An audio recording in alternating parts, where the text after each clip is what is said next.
Hi everyone, my name is Simoné Eloff, and today we are going to be reading The Honeybee Man by Lela Nargi and Kirsten Brooker.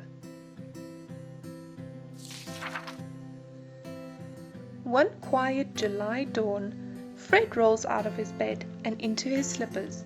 He greets two members of his enormous family. "Good morning, Copper," he calls to his dog, still curled up on the rug. "Good morning, Cat," he calls to his cat, named Cat. She stretches in a pool of sunlight. Fred shuffles downstairs to the kitchen and fixes a cup of tea. He takes his teacup in one hand and creaks back upstairs, then up another flight. Climbing a ladder that climbs the wall, he pushes open a hatch and pulls himself out onto the roof. All around is quiet Brooklyn City, brownstones and linden trees, a tall clock tower, and bridges in the distance. Near the edge of the roof is another tiny city. It has 3 houses, each with 2 white stories and 1 red story, and inside, thousands of tiny rooms made of wax. From the outside, the tiny city also seems quiet. Fred inhales the smell of a summer city morning, maple leaves and gasoline and the river and dust. He turns to the tiny city and inhales its smaller, sweeter smell, a little like caramel, a little like ripe peaches. To the first little house Fred calls, "Good morning, Queen Mab," and to the other 2 houses, "Good morning, Queen Nefertiti. Good morning, Queen Boadicea." Then Fred greets the rest of his family, which has more members than he can count. "Good morning, my bees, my darlings." Inside their houses, the 3 queen bees and their thousands of worker bee daughters don't answer, but Fred knows they are busy. The queens are laying eggs. Some workers are building wax rooms, some are feeding babies, some are making the hive tidy. Others are getting ready to forage in flowers abloom all across Brooklyn. Fred closes his eyes and lets his mind wander. Will Queen Mab's daughters find mint flowers as they did last year? Will Queen Boadicea's honey be dark like molasses or light and clear like amber? As he thinks about honey, Fred's mouth begins to water.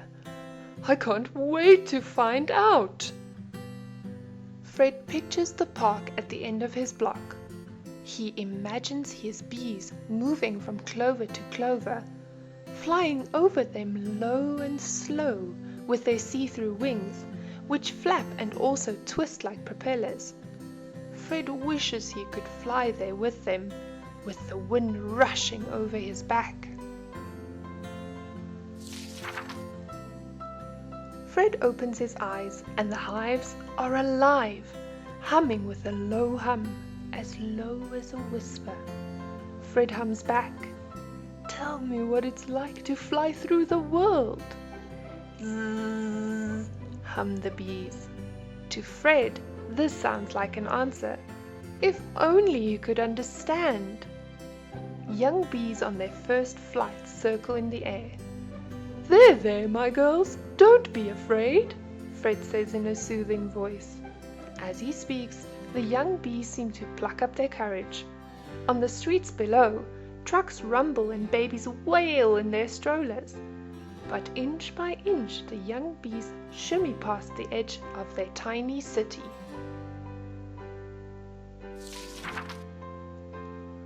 It is easy for Fred to recognize the older bees, who are used to moving between their small world and the giant world of people.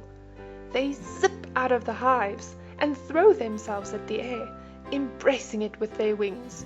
A few land on Fred's arms. "Hello, Fred," they seem to say. Hello, girls. Have a nice day. Now off you go. Fred gives them a gentle flick with the finger, and away they zzz.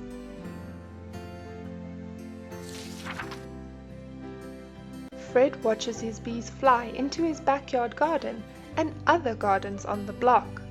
He sees the bees dive into sweet pea and squash flowers. If he were closer, he could see them using their tube-like tongues to drink in flower nectar, which they store in honey sacs inside their bellies. Then it's off to the next pea plant, to the sage flowers in the next backyard, and maybe, if Fred is lucky, to blooming blueberry bushes somewhere across town.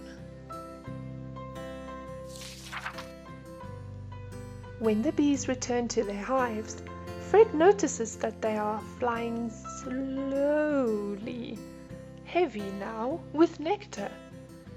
Inside, Fred knows they are performing waggle dances to tell the others where the best flowers grow.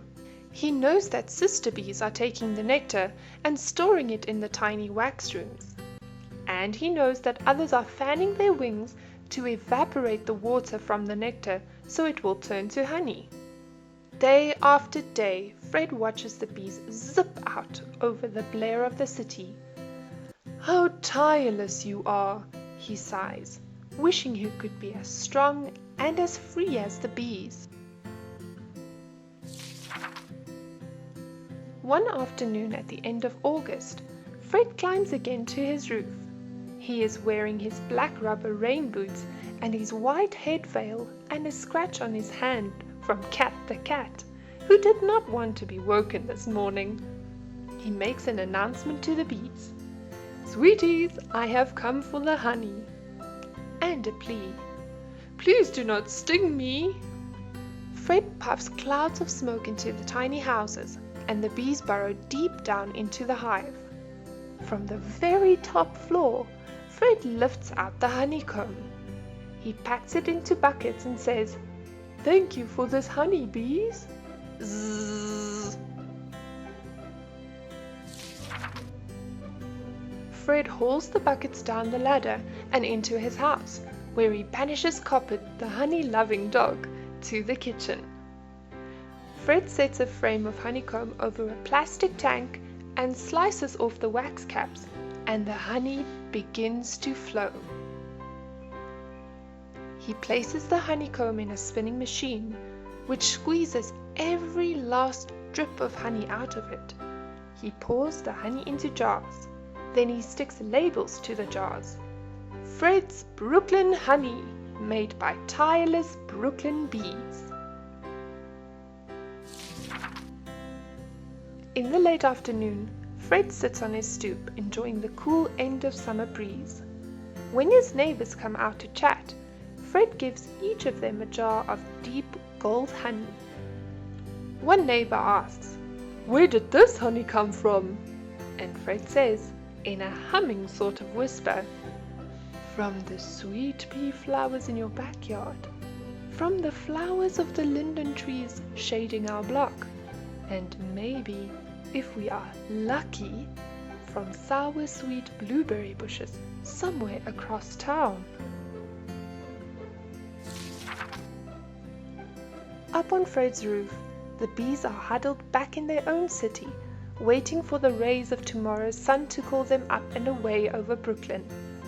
Their wings are tattered from flying, and the nip of autumn is in the air. Soon it will be time to rest. Down on the stoop, Fred opens a jar of honey. The honey glistens and shimmers in the last of the sunlight. Fred sticks in a finger. It is sweet, like linden flowers. It is sharp, like rosemary.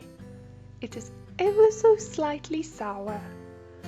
Ah, says Fred, absorbing these happy flavors. Blueberries! Thanks so much for listening along, and I hope that you enjoyed this lovely book about bees. Cảm ơn các bạn đã lắng nghe. Mong rằng các bạn cảm thấy thú vị khi đọc cuốn sách này cùng tụi mình. Cuốn sách nói Read Along Book này được thực hiện bởi Lotus Community, là một dự án thư viện phi lợi nhuận. Lotus Community mong muốn những cuốn sách tiếng Anh chất lượng tốt có thể tới tay mọi gia đình khắp đất nước Việt Nam. Để tìm hiểu thêm về dự án, các bạn vui lòng ghé qua lotuscommunity.org.vn nhé.